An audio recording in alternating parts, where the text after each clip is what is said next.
Mi nombre es Sandra y tengo 32 años. Trabajo como desarrolladora de software para una gran empresa de tecnología aquí en Guadalajara. La paga es buena, de hecho, muy buena. Gano más dinero que la mayoría de la gente de mi edad, y probablemente debería sentirme agradecida por ello. Pero a veces me pregunto si tener dinero solo te convierte en el blanco de los problemas de todos los demás. Tengo una familia. Están mis papás, ambos rondando ya los 70 años. Se jubilaron hace unos 5 años. Mi papá trabajó en la construcción toda su vida y mi mamá fue secretaria en un despacho de abogados. No les va tan mal, pero el dinero de la jubilación ya no rinde como antes. Luego está mi hermana mayor, Luisa. Tiene 36 años y está casada con un tipo llamado Marcos. Tienen 2 hijos. Mi sobrino Javier, que tiene 15, y mi sobrina, Emma, de 13. El problema con mi familia es este. Siempre andan cortos de lana. ¿Y adivinen a quién acuden cuando las cuentas se acumulan? Exacto, a mí. Empezó con cosas pequeñas cuando conseguí mi trabajo hace 6 años. Mi mamá me llamaba y decía algo como: Sandra, mi amor, este mes andamos un poco apretados. ¿Podrías ayudarnos con el recibo de la luz? Y por supuesto, yo decía que sí. Digo, son mis padres. Me criaron, me alimentaron, me dieron un techo. Sentía que era lo correcto. Pero la cosa no paró ahí. Pronto fue dinero para el mandado, luego las medicinas de mi papá, después el seguro del coche. Luisa también se subió al tren. Primero fue que la camioneta de Marcos necesitaba llantas nuevas y que simplemente no les alcanzaba en ese momento. Luego, que Javier quería tomar una clase de programación que costaba 16,000 pesos.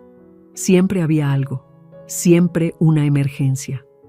La peor parte es que la ayuda solo iba en una dirección. Cuando yo necesitaba algo, de repente todos estaban ocupados, sin dinero o con sus propios problemas que resolver. Lo descubrí por las malas hace unos 8 meses cuando compré mi departamento. Había estado ahorrando durante años para salir de esa pequeña renta y finalmente tener algo mío. El día de la mudanza se acercaba rápidamente y tenía muchas más cosas de las que podía manejar yo sola. Le llamé a Luisa y le pregunté si Marcos podría echarme una mano por unas horas, solo para ayudarme a cargar el camión y descargar en el nuevo lugar. Marcos pareció estar de acuerdo cuando hablé directamente con él. Pero 2 días antes de la mudanza, Luisa me devolvió la llamada. Sandra, sobre el sábado, Marcos no podrá ayudarte con la mudanza. ¿Qué pasó? ¿Está enfermo?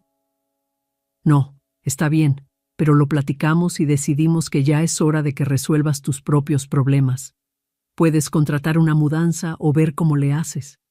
Marcos y yo tenemos nuestra propia familia de la que preocuparnos. Y eso fue todo. Colgó. Terminé contratando a profesionales de la mudanza, lo que me costó 8,000 pesos que no tenía planeado gastar. Pero ¿saben qué? No me quejé. No les llamé para hacer un pancho. Simplemente lo resolví yo misma, como dijeron que debía hacer. Pero no olvidé esa conversación. Aún así, seguí ayudándolos. Cada mes había algo. Mi mamá necesitaba dinero para el súper. El costo de las recetas de mi papá subió. El coche de Luisa se descompuso otra vez. Javier necesitaba nuevos tacos para el fútbol. Emma quería una laptop para la escuela. Siempre algo, siempre urgente, siempre mi responsabilidad de alguna manera. A finales de octubre, decidí visitar a mis padres para cenar.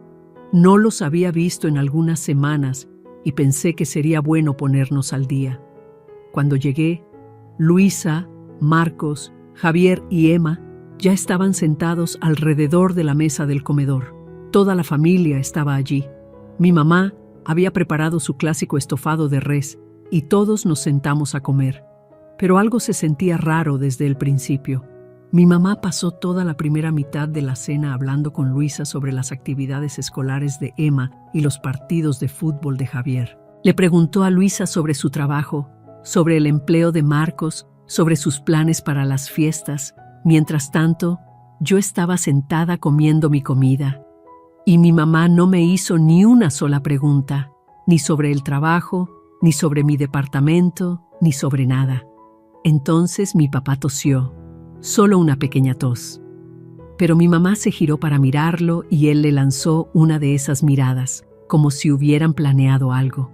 Mi mamá dejó el tenedor y se volvió hacia mí con una sonrisa más falsa que un billete de 30 pesos. Sandra, mi amor, hemos estado hablando y decidimos que realmente necesitamos comprar una casa de campo donde toda la familia pueda relajarse junta. La miré parpadeando. ¿Una qué? ¿Una casa de campo? Ya sabes, en algún lugar fuera de la ciudad donde tu padre y yo podamos pasar más tiempo en nuestra jubilación. Un lugar donde los niños puedan correr y jugar cuando vengan de visita. Miré alrededor de la mesa. Luisa asentía. Marcos asentía. Incluso Javier y Emma sonreían como si fuera la mejor idea del mundo. Yo era la única que parecía sorprendida. «Mamá, este no es realmente el momento para comprar una casa de campo», dije. «¿No te acuerdas de lo que pasó hace 6 meses con los cimientos de la casa?» La sonrisa de mi mamá se tensó un poco. «¿Qué pasa con eso?» «La grieta, mamá. Esa grieta enorme que apareció en los cimientos. Llamaron a esos especialistas y dijeron que necesitaban reforzar toda la base con urgencia. Dijeron que costaría mucho dinero. ¿No deberían arreglar su casa actual antes de pensar en comprar otra?» Mi mamá agitó la mano como si espantara a una mosca.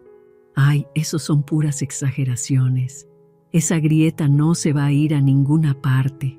Tu padre y yo necesitamos pensar en nuestra calidad de vida en la jubilación. Necesitamos aire fresco y espacio para relajarnos, así que necesitamos que nos compres esta casa». Me le quedé viendo. «¿Necesitan que yo qué?» «Que nos compres la casa, Sandra.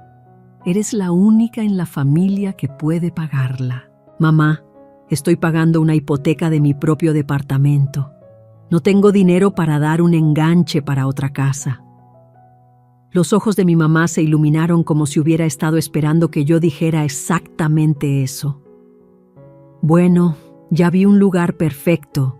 Cuesta solo 2.350.000 pesos, así que el enganche sería pequeño y los pagos mensuales serían mínimos. Solo 2.350.000 pesos.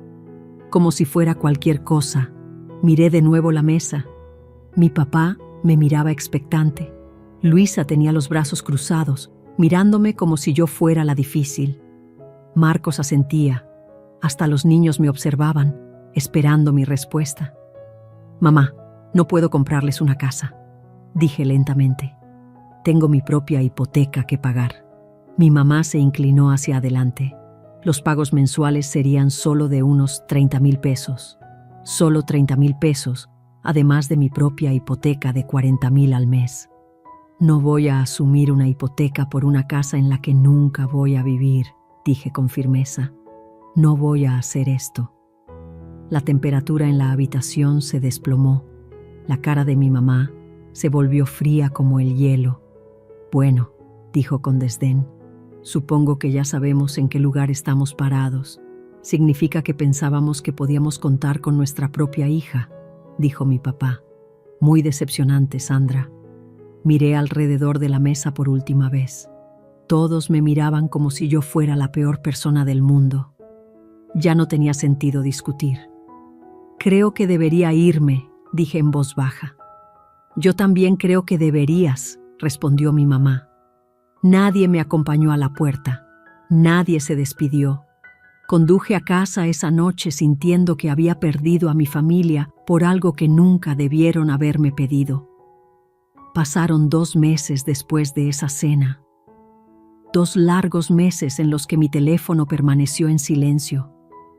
Ni llamadas de mi mamá pidiendo dinero para el mandado, ni mensajes de mi papá sobre el costo de sus medicinas, ni llamadas de pánico de Luisa sobre Javier necesitando nuevo equipo de fútbol o Emma queriendo algo para la escuela.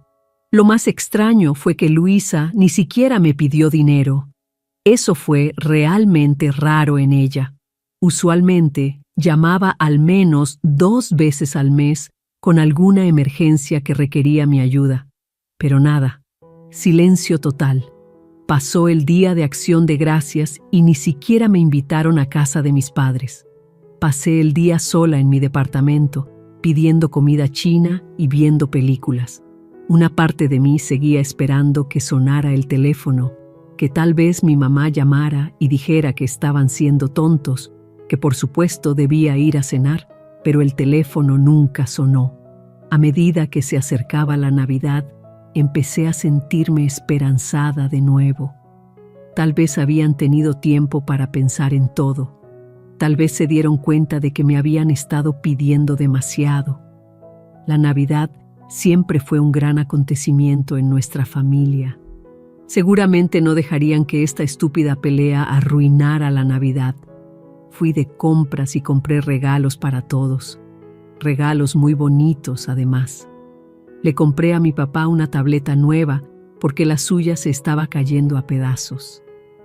A mi mamá le compré un hermoso suéter de cachemira que sabía que le encantaría. Para Luisa, encontré ese perfume caro que había estado queriendo durante meses. Marcos recibió un reloj bonito y le compré a Javier unos nuevos audífonos para jugar y a Emma un alajero que había mencionado una vez. Gasté casi 40,000 pesos en esos regalos, mucho más de lo que solía gastar. Pero quería demostrarles que todavía me importaba la familia, que todavía quería ser parte de todo, incluso si no podía comprarles una casa. Una semana antes de Navidad, finalmente me armé de valor para llamar a mi mamá. Mi corazón latía con fuerza cuando marqué el número. «Hola, mamá. Soy Sandra». «Ah, hola, Sandra». Su voz era neutra, no cálida, pero tampoco enojada. Me preguntaba, ¿vamos a celebrar la Navidad en tu casa como siempre? Hubo una pausa. Sí, vamos a celebrar la Navidad. Sí, estás invitada, Sandra. Eres familia. Sentí una enorme ola de alivio. No fue la conversación más cálida que habíamos tenido, pero al menos estaba invitada. Al menos íbamos a estar juntos en Navidad. Quizás todo volvería a la normalidad. El 24 de diciembre cargué mi coche con todos los regalos y conduje a casa de mis padres. El coche de Luisa ya estaba en la entrada. Cuando entré, todos estaban allí: Luisa, Marcos, Javier y Emma. La casa olía al famoso pavo ahumado y a la ensalada de manzana de mi mamá. Puse todos los regalos debajo del árbol de Navidad. Ya había algunos regalos allí, pero noté que yo había traído muchos más que nadie. Cuando nos sentamos todos a cenar, todo se sintió normal de nuevo. Mi papá me preguntó por mi trabajo. Luisa me contó sobre la obra de teatro de Emma en la escuela. Marcos realmente parecía feliz de verme. Hablamos y reímos como solíamos hacerlo. Nadie mencionó la casa de campo. Nadie parecía enojado ya. La cena fue tan agradable que cuando mi mamá me preguntó si quería quedarme a dormir en mi antigua habitación, dije que sí. Se sentía bien estar de vuelta en la casa donde crecí. Se sentía como si las cosas fueran a estar bien de nuevo. A la mañana siguiente era el día de Navidad. Me desperté emocionada por primera vez en meses. Nos reunimos todos alrededor del árbol de Navidad en pijama, igual que cuando Luisa y yo éramos niñas. Todos estaban abriendo regalos y dando las gracias, y yo solo estaba sentada allí viéndolos, sintiéndome feliz de poder hacerlos a todos tan felices. Pero entonces me di cuenta de algo extraño. Todos los regalos estaban abiertos, pero yo no había abierto nada. Miré debajo del árbol, pero no quedaba nada con mi nombre. ¿Y mi regalo de Navidad?, pregunté. La habitación se quedó en completo silencio. Todos dejaron lo que estaban haciendo y se miraron unos a otros. Y entonces no pude creerlo. Empezaron a reírse. Mi mamá fue la primera en hablar y todavía se reía entre dientes. Santa Claus no le trae regalos a los niños malagradecidos. Sentí como si alguien me hubiera dado un puñetazo en el estómago. ¿Qué? Luisa intervino sonriendo. Tú te buscaste esto, Sandra. Te negaste a ayudar a la familia cuando más te necesitábamos. Esto es lo que pasa. Mi papá asintió seriamente. Nosotros te criamos, Sandra. Te dimos todo. Y cuando te pedimos ayuda, nos diste la espalda. Los hijos malagradecidos no reciben regalos de Navidad. Me quedé sentada en pijama, rodeada de todos los regalos caros que les compré, escuchándolos explicar por qué no merecía ni un solo regalo a cambio. Ni siquiera algo pequeño, ni siquiera una tarjeta. Quería gritarles. Quería enumerar cada una de las veces que los había ayudado a lo largo de los años, cada cuenta que había pagado, cada emergencia que había resuelto, cada vez que había venido corriendo cuando llamaban. Pero al ver sus caras, supe que no importaría. En sus mentes yo era la villana, yo era la hija ingrata que no les compraría una casa. Está bien, dije en voz baja. Me levanté y caminé hacia mi antigua habitación. Empaqué mis cosas mientras todos los demás se quedaban en la sala, probablemente hablando de lo terrible persona que era. Cuando volví a bajar con mi maleta, nadie se despidió, nadie intentó detenerme. Salí de esa casa en la mañana de Navidad y decidí en ese mismo momento que había terminado. Había terminado de ser su cajero automático. Había terminado de ser su tapete. A partir de ahora, podían resolver sus propios problemas. Por primera vez desde que había empezado a trabajar, no le enviaba dinero a nadie. Mis quincenas iban a mi propia cuenta bancaria y se quedaban allí. Veía crecer mis ahorros cada mes y era increíble. Había olvidado cuánto dinero ganaba en realidad cuando no estaba regalando la mitad a mi familia. Empecé a hacer pagos adicionales a mi hipoteca. En lugar del pago mínimo de 40,000 pesos, estaba pagando 60,000. A este ritmo, podría tener mi departamento pagado en 10 años en lugar de 30. La idea de estar completamente libre de deudas antes de cumplir los 45 me daba una alegría inmensa. También empecé a hacer cosas por mí misma que había estado posponiendo durante años. Compré un sofá nuevo para mi sala. Llevé mi coche a que le hicieran un detallado completo. Incluso reservé unas vacaciones a Hawái para abril. Unas vacaciones de verdad, no solo un fin de semana largo en algún lugar barato. El silencio de su parte era casi cómico. Luisa, que solía llamarme al menos 2 veces al mes, suplicando por dinero, no me había contactado ni una sola vez. Mi mamá, que solía chantajearme con las cuentas del súper y las medicinas de mi papá, no había enviado ni un solo mensaje. Era como si se hubieran olvidado por completo de que existía ahora que ya no les era útil. Esperaba que se mantuviera así para siempre. Esperaba que hubieran aprendido a resolver sus propios problemas y me dejaran en paz.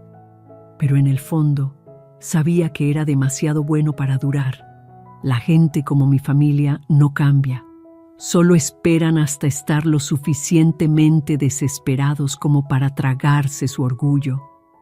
Esa llamada llegó a finales de marzo, 3 meses después de Navidad. Estaba en el trabajo, en medio de la depuración de un código, cuando sonó mi teléfono. Miré la pantalla y vi el nombre de mi mamá.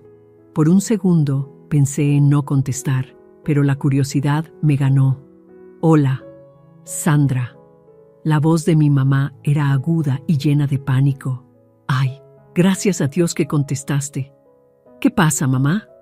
Es la casa, los cimientos. Se están cayendo a pedazos. Me recosté en mi silla. Los cimientos, aquello sobre lo que intenté advertirles hace 6 meses, cuando querían que les comprara una casa de campo en lugar de arreglar la suya. ¿Qué pasó? La grieta empeoró muchísimo.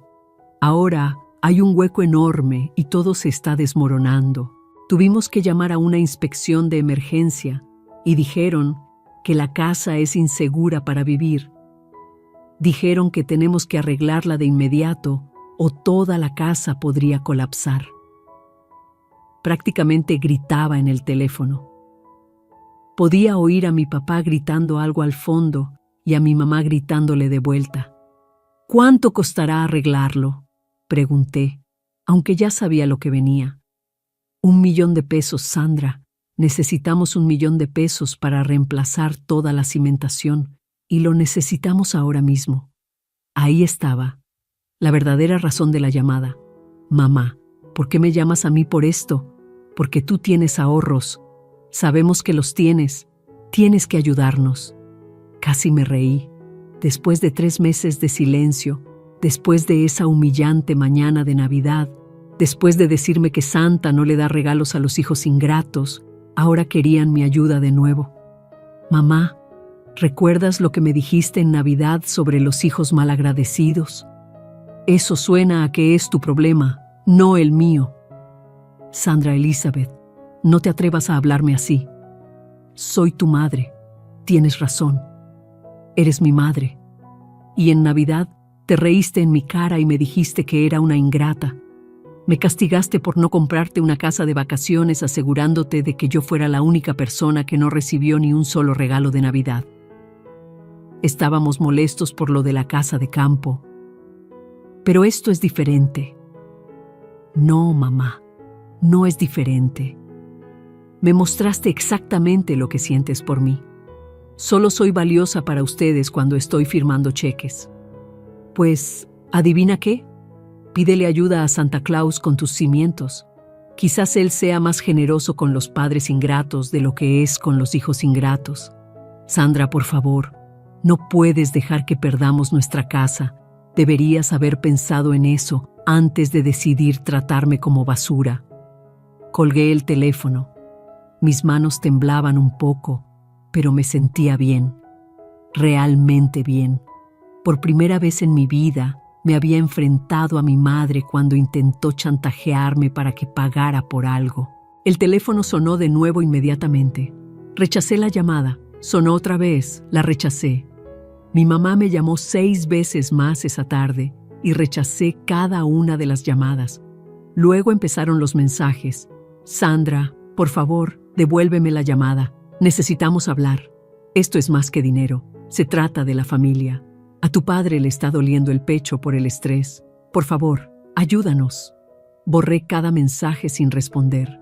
Esa noche, cuando llegué a casa del trabajo, había un correo de voz de Luisa. Casi lo borro sin escucharlo. Decidí que quería oír lo que tenía que decir. Sandra, soy yo. Mamá me dijo que le colgaste hoy. No puedo creer que estés siendo tan fría. Esto ya no se trata de lo de Navidad. Mamá y papá podrían perder su casa. Su casa. Sandra, donde crecimos.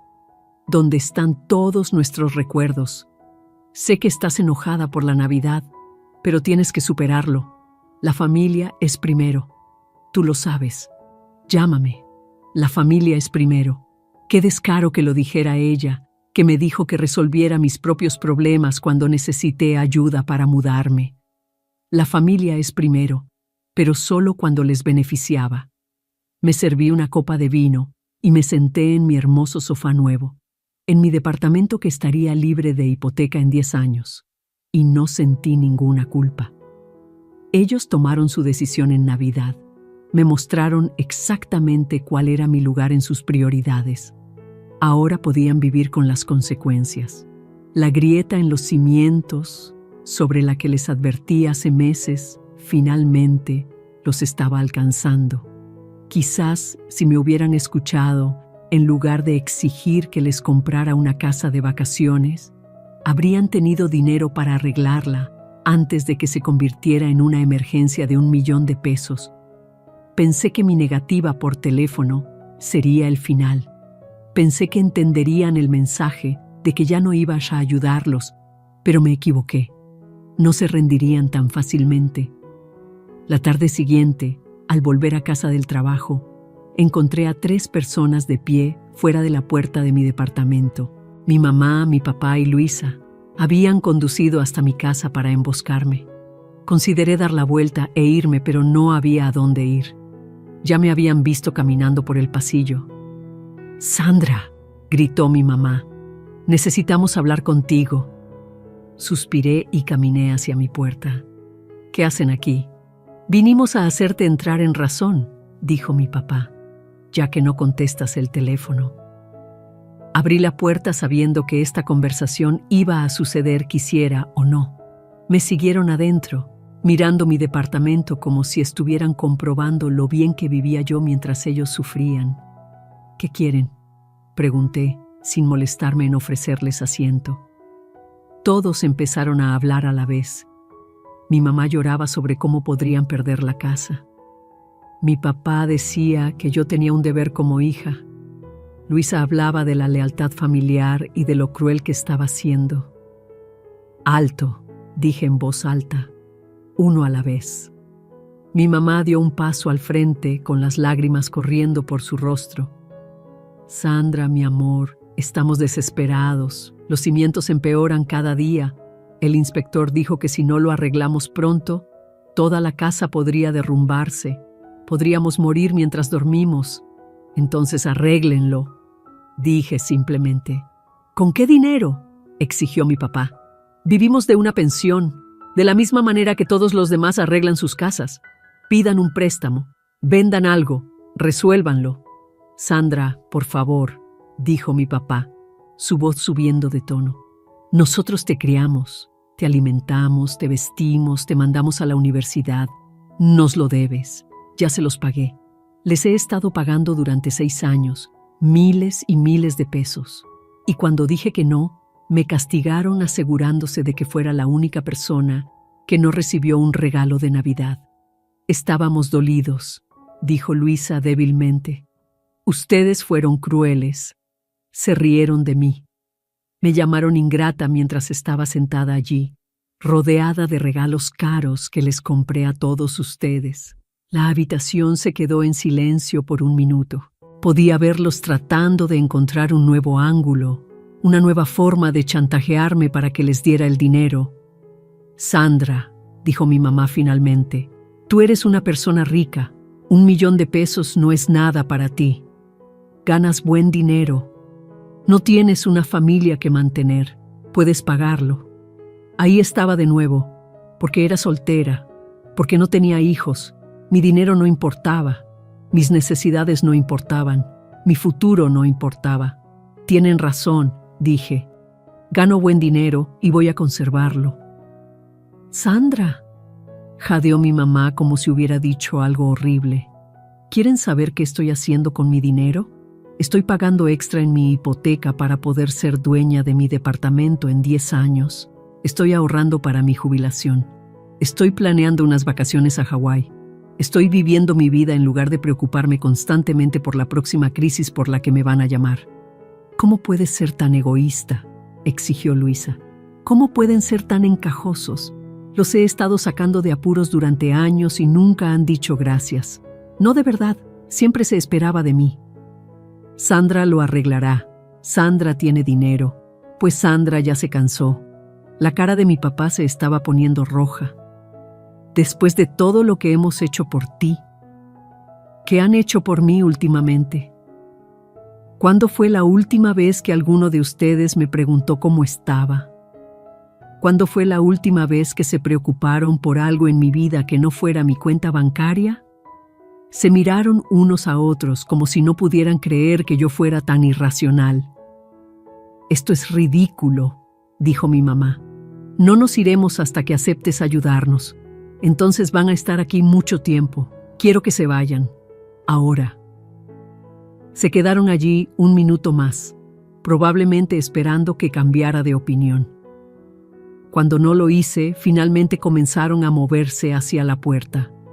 «Esto no ha terminado», dijo mi mamá. «Sí, ya terminó». Después de que se fueron, me senté en mi sofá y esperé. Sabía lo que venía después. Y efectivamente, en los días siguientes, mi teléfono empezó a sonar con llamadas de parientes.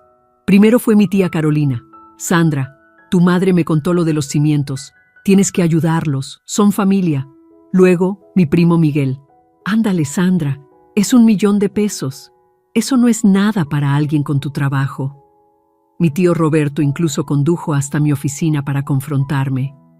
No puedo creer que estés dejando que tus padres se queden sin hogar por dinero. Lo peor fue cuando mi tía Margarita apareció en mi departamento con su Biblia, queriendo leerme versículos sobre honrar a tu padre y a tu madre. Si tan preocupada estás por honrar a los padres, le dije, ¿por qué no les das tú el $1,000,000? Se fue bastante rápido después de eso. Las llamadas finalmente cesaron. Pasó un mes sin contacto de nadie de mi familia. Entonces me encontré a la señora Pérez, la vecina de mis padres, en el supermercado. La conocía desde que era niña y siempre había sido amable. «Ay, Sandra», dijo, «me enteré de los problemas de la casa de tus padres. Vendieron su coche y esa vieja lancha de tu padre. Sacaron $500,000 por todo. Luego pidieron un préstamo al banco por los otros $500,000. Me sorprendí. Realmente habían resuelto su propio problema. Los cimientos ya están arreglados», continuó la señora Pérez, «pero tus padres sí que están resentidos por todo el asunto. No paran de decir que los abandonaste cuando más te necesitaban. Qué bueno que lo resolvieron ellos mismos». La señora Pérez me miró de forma extraña. «Van a estar pagando ese préstamo durante años, Sandra, a su edad. Para eso son los préstamos». Terminé mis compras y conduje a casa pensando en lo que había dicho. Habían encontrado el dinero después de todo. Habían vendido cosas y obtenido un préstamo, tal como yo había sugerido. No me habían necesitado en absoluto. Solo querían que yo resolviera su problema para que ellos no tuvieran que hacer ningún sacrificio. No me siento culpable por nada de esto. Ellos tomaron su decisión cuando decidieron humillarme en Navidad. Me demostraron que solo era valiosa para ellos como fuente de dinero, así que dejé de ser su fuente de dinero. Ahora no hablo con ninguno de ellos, ni con mis padres, ni con Luisa, ni con los parientes que intentaron chantajearme. Mi teléfono permanece en silencio y mi cuenta bancaria sigue creciendo. Tengo amigos que realmente se preocupan por mí como persona, no solo por lo que puedo hacer por ellos.